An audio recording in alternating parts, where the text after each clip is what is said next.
அந்த காலத்தில் சர்ச்சுக்கு போனால் அவங்க சொல்லி கொடுக்குற கடினமான உபதேசத்துக்கு கீழ்ப்படிஞ்சு அவர்கள் அன்னைக்கு பரலோகத்துக்கு ஆயத்தப்பட்டார்கள். இன்னைக்கு இருக்கிற சபை எப்படி இருக்குது? எதுக்கு சொன்னாலும் எதுக்கே அவர் எதுக்கு இப்படி சொன்னார்? சிலர் சொல்கிறான், பாஸ்டர் புல்பீட்லேருந்து என்னையே குறி வச்சு தாக்குறாரு. ஏன்னா அவர் அப்போ தான் இராணுவத்தில் முடிச்சுட்டு வந்திருக்கிறார், ஸ்னைப்பரை வச்சு தாக்கிட்டு இருக்கிறார். உங்களை குறி வச்சு தாக்கிறதுக்கு எங்களுக்கு என்ன பெனிஃபிட் சொல்லுங்கள்? நீங்களே வாரத்துக்கு ஒரு நாள் தான் வரீங்க, 2 மணி நேரம் தான் வந்து உட்காடுறீங்க.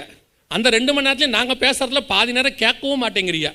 அது உங்ககிட்ட இருக்க ஒரு பெரிய கிருபை. நல்லா குளித்து பவுடர் போட்டு வந்து உட்காந்து தூங்குறியா? இது எப்படி தான் முடியுதுன்றதே எங்களுக்கு புரியவே இல்லை இன்னை வரைக்கும். ஏன்னா குளித்து பவுடர் போட்டாச்சுன்னா தூக்கம் வராதும்பாங்க. குளித்து பவுடர் போட்டு வந்து தூங்குறிய, அதுவும் பெந்தகோஸ்தே சபைக்குள்ளே தூங்குறீங்க, அது அதை விட பெரிய விஷயம். மற்ற சபையிலையாவது சவுண்டு இருக்காது, நாங்கள் சவுண்டு பார்ட்டி. ஆராதனையிலேருந்து பேசுறதுலேருந்து நடுவில் 4 அல்லேலூயா போடாட்டி இவருக்கும் செய்தி வராது, அவங்களுக்கும் வராது. அதுக்கு நடுவில் படுத்து தூங்குறிய.